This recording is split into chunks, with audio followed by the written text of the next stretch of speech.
No, I didn't cry at the first How to Train Your Dragon. I'm not gonna cry at the sequel.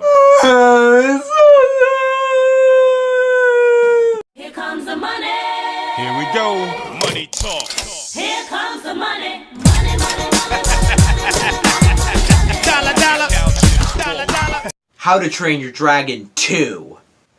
So How to Train Your Dragon 2 is the sequel to How to Train Your Dragon. You guys don't know, I love How to Train Your Dragon. It is an amazingly just fun, great experience that I've seen a million times. I think it's a great movie.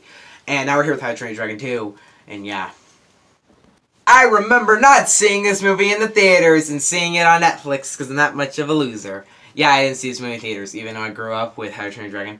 I didn't see movies in theaters in 2014. It was 2015 when I actually started going to the theater a lot. But in 2014, didn't go to the theater to see this movie. I knew it existed, and I was like, oh, cool, How to Train Your Dragon, I'll see it on Blu-ray, blah, blah, blah, blah. This movie has a lot to live up to. And I don't know if there's much sequel potential as you think. There's not a lot of sequel potential for a How to Train Your Dragon movie, honestly. Like, I mean, sequel's fine. But I didn't think that what really... I mean, I guess I thought they were going to do great because I was a little kid then. But I think that right now, when I was looking at it, I was thinking, I don't think they can top it. I don't think you can make a movie nearly as good as How to Train Your Dragon. And...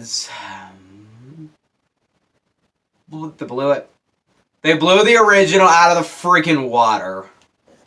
First thing I'm going to say about this movie. In my last review, I said that How to Train Your Dragon 2 did scale amazingly.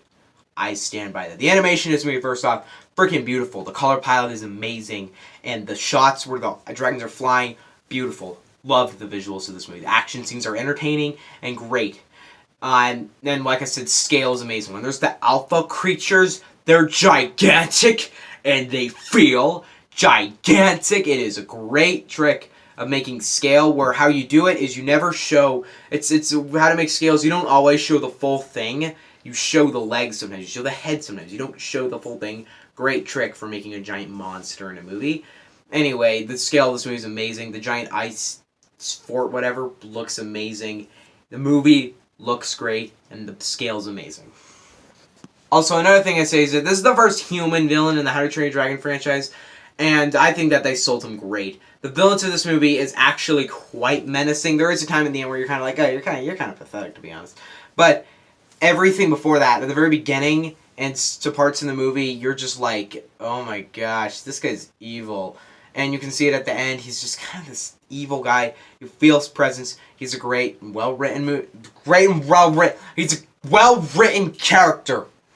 Sure, his motivation's kind of bland. I mean, your arm got ripped off. You don't need to kill everyone or every dragon. I don't know. I really want to talk into spoilers of the ending. The ending's sad.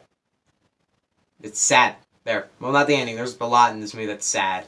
It's not specifically the ending. The ending is very well done, very emotional, and very cool. One thing that's so hard to do with the sequel is to make it, like so many sequels repeat the original. They make the same movie again. Or they just copy it. Or they just do something kind of lame. But this movie, what it does is it takes the original and it goes an absolutely different direction. It makes an absolutely different movie.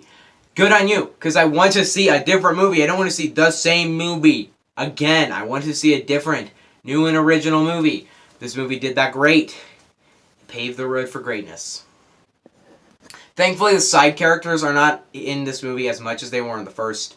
They definitely toned it back. I do like Astrid a lot more in this movie than the last one. Still don't think she's that great of a character, but I like her a lot here. Hiccup is the relationship between Hiccup and Toothless is probably I don't know about this. I'm saying it right now because I'm not going to think about it, but it probably might be my favorite relationship between an animal and a human in cinema history. This entire trilogy, hopefully the third follows this, these two movies have both followed the relationship of Hiccup and the dragon and Toothless. That is the entire point of these movies. It is that relationship there.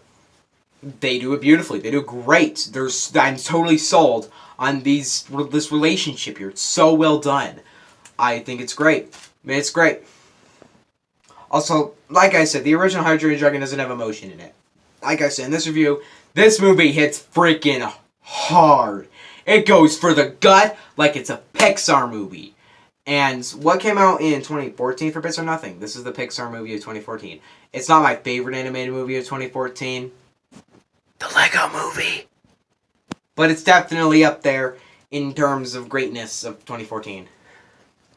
Note this, I got 2014, 2015, 2016, 2017, and 2018, and I guess 2019. Those all years. You can go to the link in the description to my Letterbox, and you can see my rankings of every movie I've seen in 2019, 2018, 2017, 2016, 2015, and 2014. There you go, good. Now, this happens a lot. I don't know why it does it. This movie so amazes me. Like, it's amazing. I'm going to flat out say that DreamWorks is not bad at sequels. They've made some good sequels, better than the original. I definitely like Madagascar 2 far more than Madagascar 1. Not that I love either, but I like Madagascar 2 a lot.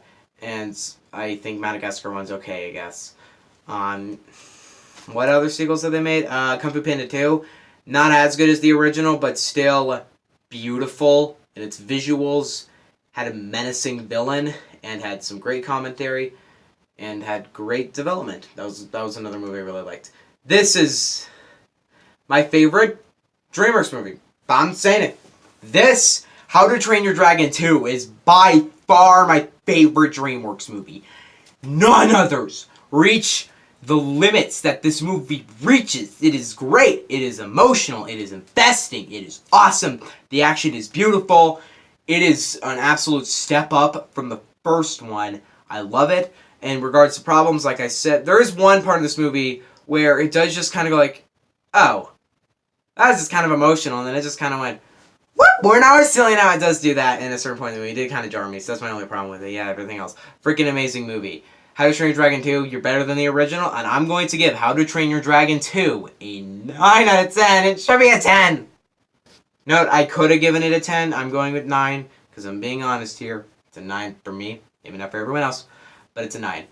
Thank you guys for watching How to Train Your Dragon 3 review tomorrow. Bye. Bye.